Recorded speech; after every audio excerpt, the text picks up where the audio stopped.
നമ്മളൊക്കെ പ്രാർത്ഥിക്കുന്നവരാണല്ലേ?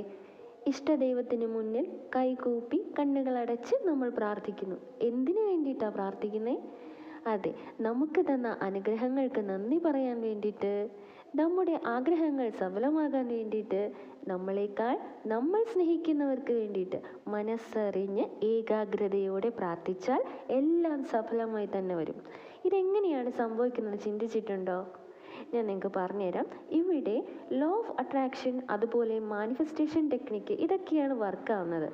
നമ്മുടെ ആഗ്രഹങ്ങളെയാണ് നമ്മൾ പ്രാർത്ഥിക്കുന്നതെങ്കിൽ പ്രാർത്ഥനാ സമയത്ത് അത് ഒരുപാട് പ്രാവശ്യം മനസ്സിലിങ്ങനെ ഉരുവിട്ടുകൊണ്ടേയിരിക്കും. ശരിയല്ലേ? ഒരുപാട് തവണ പറയുന്ന കാര്യങ്ങൾ നമ്മുടെ ഉപബോധ മനസ്സിനെ ഉണർത്തുന്നു. ഉപബോധ മനസ്സ് ഉണർന്നു കഴിഞ്ഞാൽ പിന്നെ കാര്യങ്ങളൊക്കെ എളുപ്പമായില്ലേ? ഉപബോധ മനസ്സ് എന്ത് ചെയ്യും? നമ്മുടെ ആഗ്രഹത്തിലേക്ക് എത്താനായിട്ട് വർക്ക് ചെയ്യാൻ വേണ്ടി നമ്മുടെ ശരീരത്തിനെയും മനസ്സിനെയും പ്രേരിപ്പിച്ചുകൊണ്ടേയിരിക്കും. അങ്ങനെ നമ്മൾ നമ്മുടെ ലക്ഷ്യത്തിലെത്തിച്ചേരുന്നു, നമ്മുടെ ആഗ്രഹം സഫലമാകുന്നു. ഇത് മാത്രമല്ല, ഇനി ഒരുപാട് കാര്യങ്ങളുണ്ട് പറയാൻ. ഒന്നുകൂടി പറഞ്ഞു നിർത്തട്ടെ. നേർച്ചയിടുന്ന കൈകളേക്കാൾ ദൈവത്തിനിഷ്ടം സഹായിക്കുന്ന കൈകളെയാണെന്ന് കേട്ടിട്ടില്ലേ? അർഹതയുള്ളവരെ സഹായിക്കുകയും സ്നേഹിക്കുകയും ഒക്കെ ചെയ്യുന്നത് തന്നെയാണ് നമുക്കുള്ള ഏറ്റവും വലിയ പ്രാർത്ഥന. അങ്ങനെ സഹായിക്കുമ്പോൾ അവരുടെ മനസ്സ് നിറയില്ലേ? അതാണ് നമുക്കുള്ള അനുഗ്രഹം. ഓക്കെ.